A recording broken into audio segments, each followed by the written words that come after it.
Did my thing freeze up? Yo, Jake, you there? Did my thing freeze up or what? You hear, Peach? Go, go, go. Yo. Am I on? Come on then, Peach, let's go. Differently. Yo, watch this, dog. Remember that girl I was talking about, man? Watch this. Yo, you're going to be live on YouTube, girl. Straight up, man. That's Lily, dog, right there. That's Lily. Best like chocolate croissants in the world, dog. How you mean, man? How you mean, man? Like, yo, okay, so like, yo, first off, like, we're going on a European A tour, a European tour. European tour, a European tour. Right, We're Peach, Peach. What I'm going, gonna say yo, first. go on. What I'm gonna say first is it's usually just you, but you've decided to get me on here tonight, and we've got a special guest. Shall I bring him on? Oh, yo, bring the man now, man. How you mean? Yo, illest man from Tootin and Mitchell, besides Michael Antonio, is Titchy Don Don. EMC's like a bonbon. You got it wrong. Yo, how we roll up on these things is too strong. Trust me, dog. West Ham Random. You get me? How are you, Tich? I'm good, thank you, Jake. Thanks for having me on.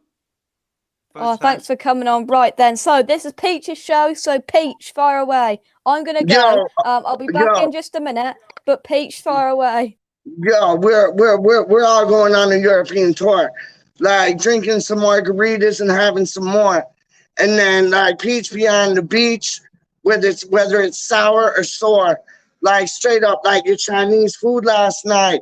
I Kung Pao mother duckers like they don't want no more. Like, yo, let me show you this, dog. Let me show you this. Everybody was like downing Lanzini. No, not Lanzini. Lanzini's going to be perfect for Europe. But everybody was downing Lingard. Lingard, bridging. Like, yo, he made like the second goal come to formality. He made the third goal come to reality. Like, yo, bridging, that pass, Fornals, ill. Like, Fornals, ill. He got the ball, ran up the pitch with it, was able to find Lingard. Lingard, like, did a cheeky pass, dog. Like, yo, if it wasn't for cheeky passes like that, man, Antonio wouldn't have been able to get on the end of it. And if it was outside of the box, he would have been, like, hitting, like, the carpenter's arms, man. Like, straight up. So, like, big up Antonio, big up Lingard. Big up Fornals. How you mean, man? Tits, what are you saying, dog? What are you saying, dog? Okay, first of all, can I say, whoever's watching, go and subscribe to West Ham Random, which is obviously... What? Yo, go to subscribe to Hammers Fans United, dog. How you mean? How do you mean, man? What? To Peach's channel, man. Show him some support, show him some love. So what we on? What's today about?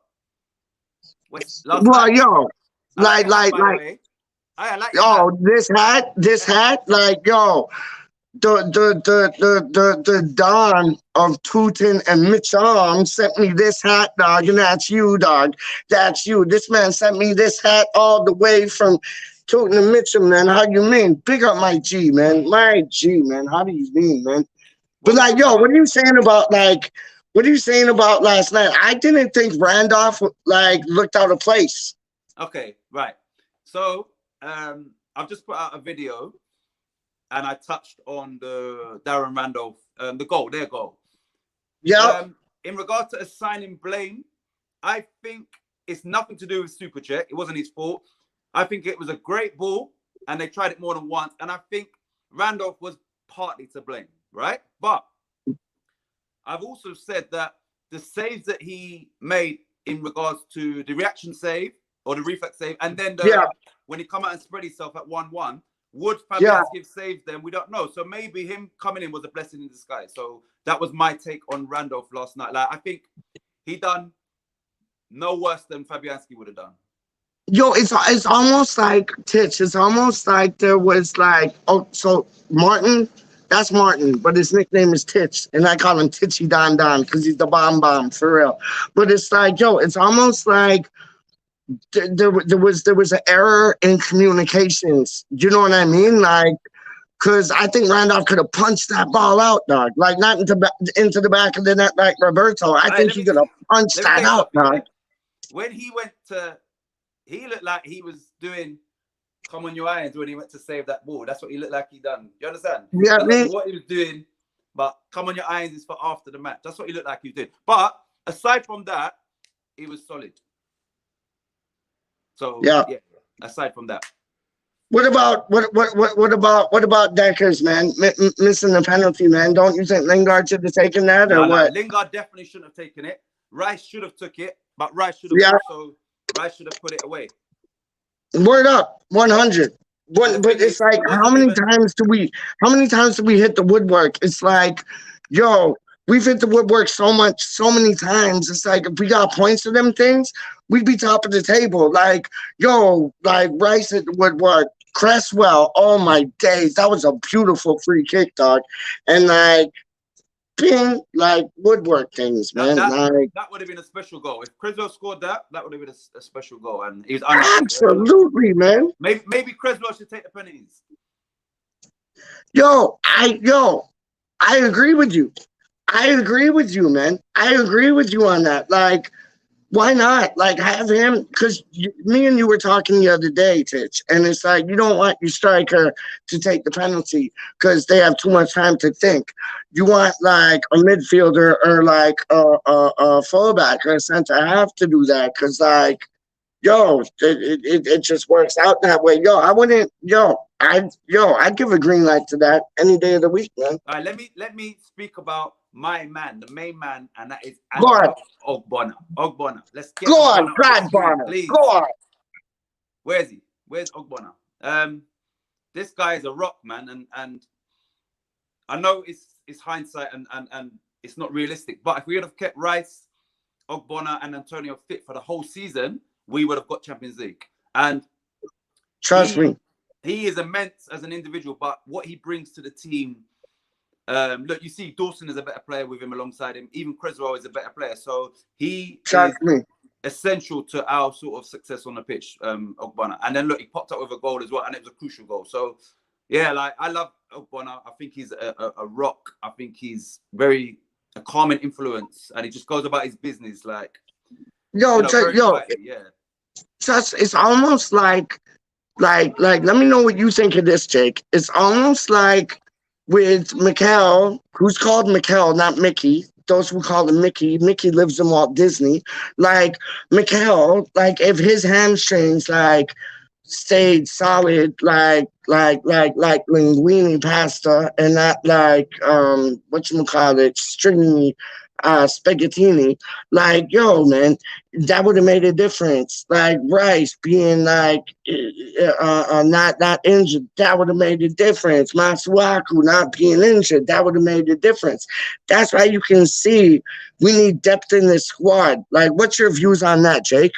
I said once again in my video that ideally we get Europa League. Now, if we get Europa League, then this is where we can see what the board is made of, because we're going to need at least 6, like very, very good at least, dog. So, at least. Now we can see what the board are made of. Like, I know that we've had the COVID and the money ain't been coming in from the stadium and that, but there's going to be money there. The higher up we finish, there will be money there. So they need to put all that money back into the squad. Otherwise, 100.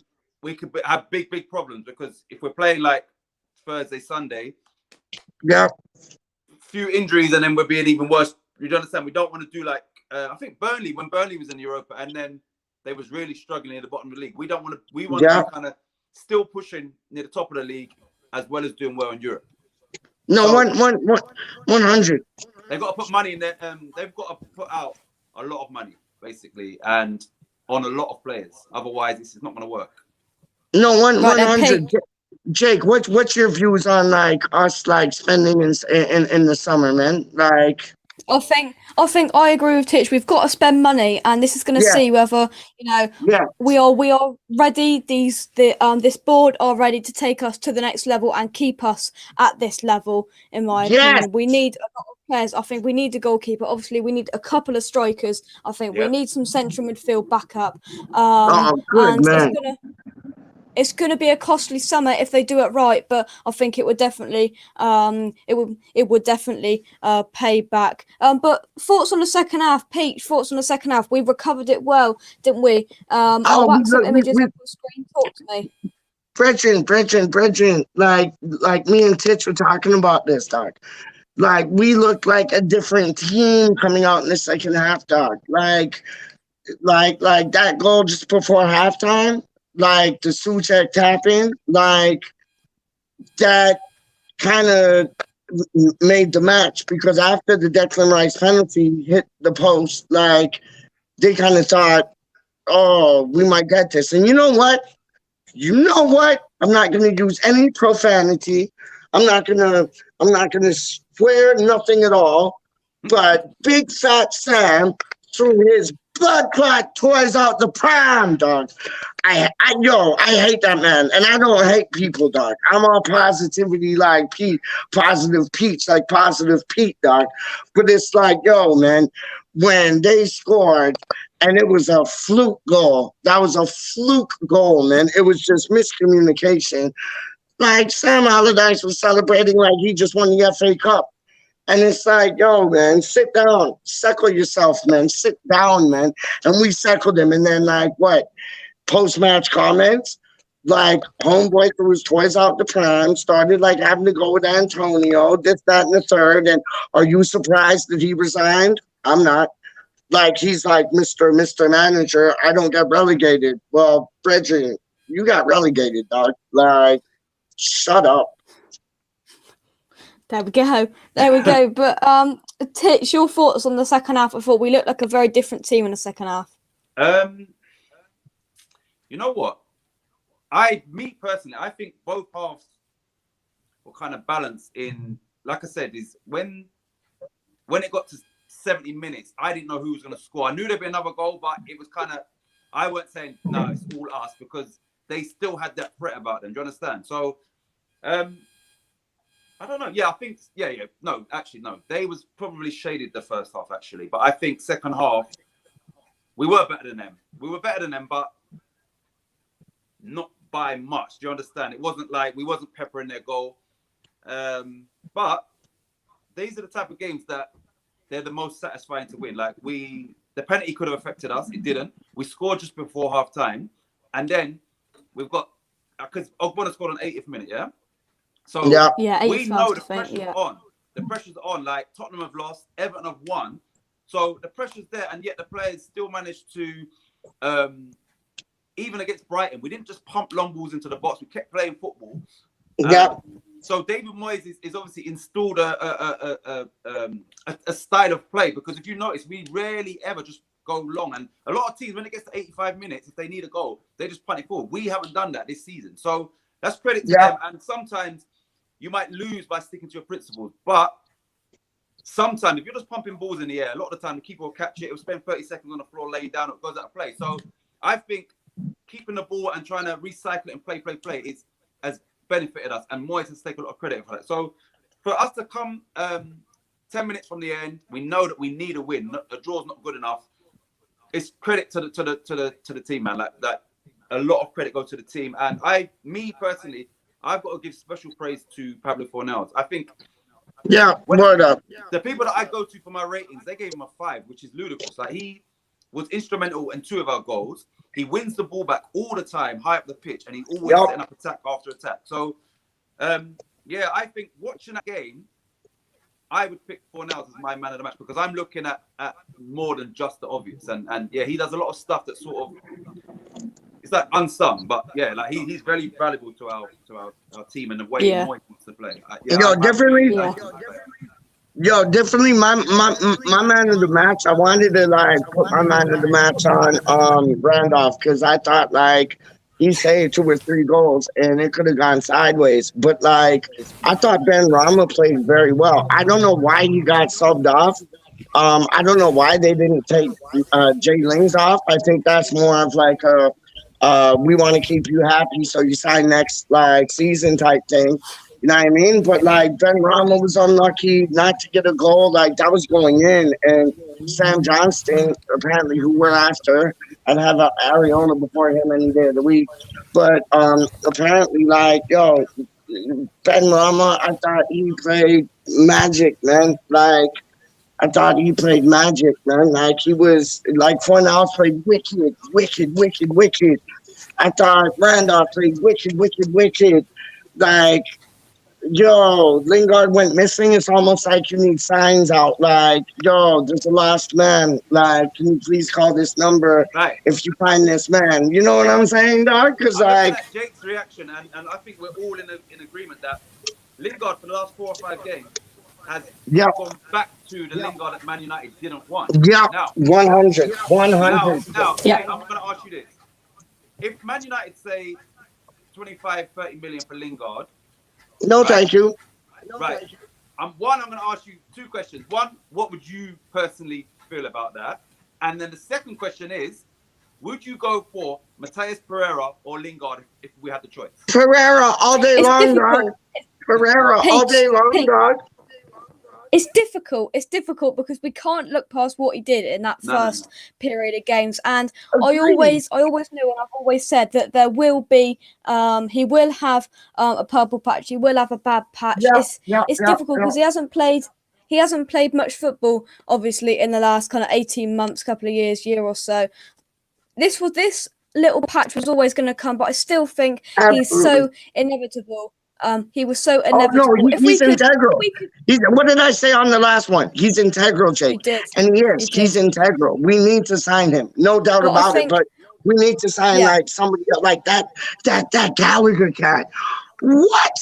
He looked dope, man. Like, yo, he was running things, man. If we could get that Matthias Pereira for 15 million quid, 20 million quid, I think most people would take that, but we will do a video on it. Who would you rather have, one of these players or Jesse Lingard? I'm still going to stick with Jesse Lingard. I think he's just so crucial. Yes, he's had a bad patch, but I think if we can get him for 20 million quid, I mean 25 will probably be my tops if I'm being completely honest with you. But people can't look past how many goals he scored, how many games he's won us, how many games he's won us. Let me play 100%, man. Now, you know that a lot of time when a new manager comes in, the team kind of has a upturning form because it's the new manager. Now, what's to say that Lingard had that same sort of, if you put it in the same context, that he's come in, he's been rejuvenated, he's got the love of the manager, and maybe that purple patch was just that, a purple patch. Do you understand what I'm saying to you? Now, you got to remember, Man United see him, this is me playing devil's advocate, because if it wasn't for Lingard, we wouldn't be in the position we're in, right? Word up. So, but what I'm saying is West Ham was good for Lingard, Lingard was good for West Ham. Now I'm saying to you, as a devil's advocate, there's a high chance that was just that, a purple patch. And what Man United was seeing is the reason why he wasn't getting in the team, because it just wasn't enough to warrant a starting team. You understand what I'm saying? Now, look, last night, in theory, Ben Rama should have stayed on and Lingard should have come off. Boom. I'm 100%. 100%. And I'm not even putting Fornals into the equation, because Fornals definitely, from that, has to stay on. This is me looking at it from a coaching perspective, right? Or a manager's perspective. So, you really, truly, Ben Rama should have stayed on the pitch, right? Now, Ben Rama, if you reflect the whole season, he's had a poor season, but yet he should have stayed on the pitch more than you. So that should show you. And this is not Lingard's first sort of anonymous game for us. Do you understand? Yes, he was crucial to the third goal, but that started with Fornals winning the ball with his chest, not fouling the player, nicking up. Antonio ran from side by side with him. So, the telling ball is Lingard's part, but it's Bridget, even the second goal, dog. Even the second goal, man. Like he was the one that passed it to whatchamacallit? No, not the second goal. It was the first goal, wasn't it? He passed it to Fornals, and Fornals like passed it like cross the goal to whatchamacallit? Suchek, dog. Suchek, So pass it to Ben Rama. Don't know. I've said it from when he first came, like his very first game, is like Lingard at West Ham, he feels like the big fish in a small pond. And sometimes I think He's holding on to the ball for too long. Sometimes he's doing too much because he's Jay Lings and I'm at West Ham. I really believe that his mentality is he's the top dog in this team. You understand?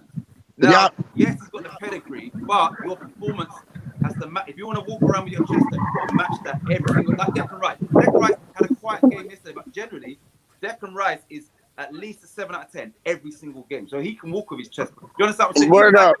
The penalty situation. When Lingard took the penalty of Rice, that's because he thought I'm the man. When really and truly Rice was assigned to take the penalty. You understand? So his mentality, I think, is slightly off, where he thinks that we should be overly grateful that he's gracing us with his presence, and it should no. You got to have a more professional attitude. So 100. But I fully respect what he's done and the impact he's had. But like I said, I was full of praise for his purple patch. Now he hasn't been terrible, but he hasn't been great either. So we don't know what we're going to get. And West Ham, historically, these are the type of signings that we sign him, and then he's rubbish, or he's in. You understand what I'm saying to you? So same thing with Rice getting injured for England. He takes every knock for us, goes for England in a meaningless game and gets injured. You understand? Which affected our season. So I think we need to be very careful with Lingard. If we can get him for 15, take it. 20, yes. Anything over than 20, I say no. Like, because we ain't got funds like that, and we need about 6 players. So we can't waste our transfer budget on Lingard. I completely agree. Right, we're going to round things off there. We've had a fantastic Lingard debate. We've talked a bit about the game. If you've enjoyed it at home, drop a like on the video. Oh, and Peach has gone. Peach has gone. Subscribe to Hammers Fans United. Fantastic channel. Subscribe to West Ham Random as well. The Peach and Frankel show going on there very, very soon. So check that out. Put your comments in the comment section below, all about Lingard and the game. Thank you very much, Tich, for coming on. Thank you to Peach. Hey, don't cut me off, Jay. I want to speak to you when you come offline. Yeah. Oh yeah, definitely. I think Peach has come back. Hang on. I think Peach's back. Right. How you mean? Thank you very much, Peach. I ain't got nowhere, dog. I'm with my people right now, dog. How you mean, man? Yo, West Ham Random. Right, how you mean? Yeah. Okay. Come on, you eyes. Come on, you eyes. And we'll see you very, very soon.